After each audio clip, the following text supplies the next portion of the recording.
Bharat Tiwari encounter पर BJP में दो राय, अपने ही उठा रहे सवाल, सम्राट चौधरी के लिए मुश्किल घड़ी, उचित जांच की उठ रही मांग। नमस्कार, आप देख रहे हैं मघी न्यूज और मैं हूं निशिकांत। शाहपुर थाना क्षेत्र के भरत तिवारी एनकाउंटर मामले में अब बिहार की राजनीति गर्मा गई है।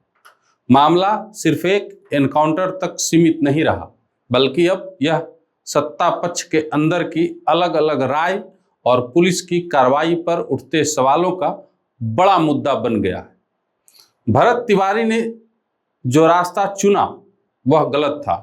हथियार उठाना, पुलिस के सामने पिस्टल लहराना, धमकाना, लोकतंत्र में इसकी कोई जगह नहीं हो सकती।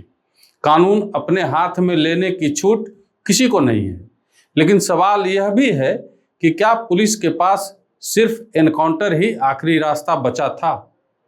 एक तरफ सरकार के सहयोगी और जीतन राम मांझी जैसे नेता पुलिस और सरकार का बचाव कर रहे हैं। उनका तर्क साफ है कि जब कोई व्यक्ति हथियार लेकर पुलिस को चुनौती देता है तो पुलिस को अपनी सुरक्षा और कानून व्यवस्था के हिसाब से कार्रवाई करनी पड़ती है। सरकार का पक्ष यही है कि बिहार में कानून का राज है और हथियार के बल पर किसी को भी व्यवस्था को बंधक बनाने की अनुमति नहीं दी जा सकती। लेकिन दूसरी तरफ भाजपा के भीतर ही कई आवाजें अलग अलग सुर में सुनाई दे रही हैं।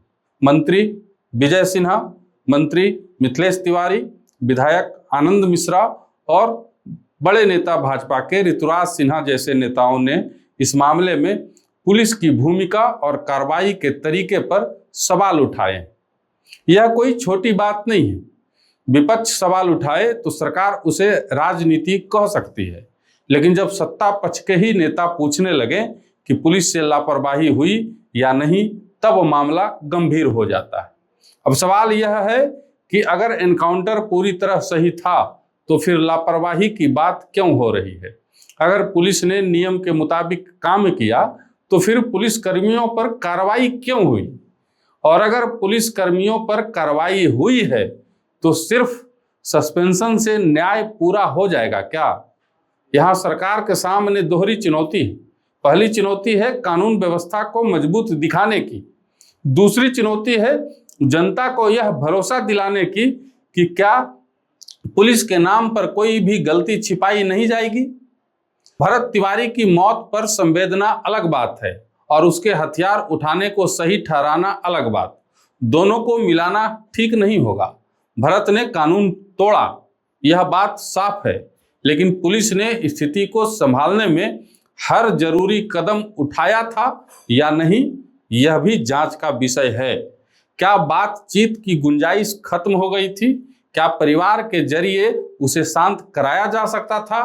क्या उसे जिंदा पकड़ने की कोशिश पूरी तरह हुई थी? ये सवाल जनता के मन में है और यही सवाल अब भाजपा के अंदर भी दिख रहा है। एक गुट कानून व्यवस्था के नाम पर सरकार का साथ दे रहा है, जबकि दूसरा गुट कह रहा है कि पुलिस की लापरवाही की जांच होनी चाहिए। इससे संदेश यह जा रहा है कि एनकाउंटर पर सत्ता पक्ष के भीतर ही एक मत नहीं है। सम्राट चौधरी की सरकार के लिए यह मामला इसलिए भी संवेदनशील है क्योंकि पुलिस सीधे सरकार की छवि से जुड़ी होती है। अगर पुलिस सख्ती करती है तो सरकार मजबूत दिखती है, लेकिन अगर वही सख्ती सवालों के घेरे में आ जाए तो सरकार पर संवेदनहीनता का आरोप लगने लगता है। जीतन राम मांझी जैसे नेता सरकार का बचाव कर रहे हैं, लेकिन भाजपा के अपने नेताओं की बेचैनी बताती है कि जमीन पर नाराजगी है। खासकर जिस समाज और क्षेत्र से भरत तिवारी आता था, वहां यह मामला भावनात्मक रूप ले चुका है। ऐसे में सरकार सिर्फ कानून की भाषा बोलकर इस विवाद को शांत नहीं कर सकती। जनता जवाब चाहती है। क्या पुलिस ने जल्दबाजी की? क्या स्थानीय स्तर पर संवाद की कमी रही? क्या अधिकारियों ने हालात को बिगड़ने दिया? और क्या कार्रवाई सिर्फ निचले पुलिस कर्मियों तक सीमित रहेगी या ऊपर तक जवाबदेही तय होगी? इस पूरे मामले में सबसे संतुलित बात यही है कि भरत तिवारी को नायक बनाना गलत होगा, लेकिन पुलिस कार्रवाई को बिना जांच के पूरी तरह पवित्र घोषित करना भी जल्दीबाजी होगी। लोकतंत्र में अपराधी को भी कानून के दायरे में सजा मिलनी चाहिए और पुलिस को भी कानून के दायरे में रहकर कार्रवाई करनी चाहिए। अब गेंद सरकार के पाले में है। सरकार चाहे तो इसे राजनीतिक बयानबाजी मानकर आगे बढ़ सकती है या फिर निष्पक्ष जांच कराकर जनता को भरोसा दिला सकती है कि बिहार में न अपराधी की मनमानी चलेगी और न पुलिस की लापरवाही छिपेगी। भरत गलत था, यह साफ है, लेकिन भरत के सवाल, पुलिस की तैयारी और सरकार की जवाबदेही, इन तीनों पर जवाब अभी बाकी है।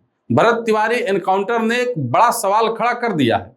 बिहार में कानून का राज चलेगा या कानून के नाम पर सवालों को दबा दिया जाएगा? इस मामले में आपकी क्या राय है? कमेंट बॉक्स में जरूर बताइएगा। मिलते हैं अगले वीडियो में। देखते रहिए मगही न्यूज। धन्यवाद।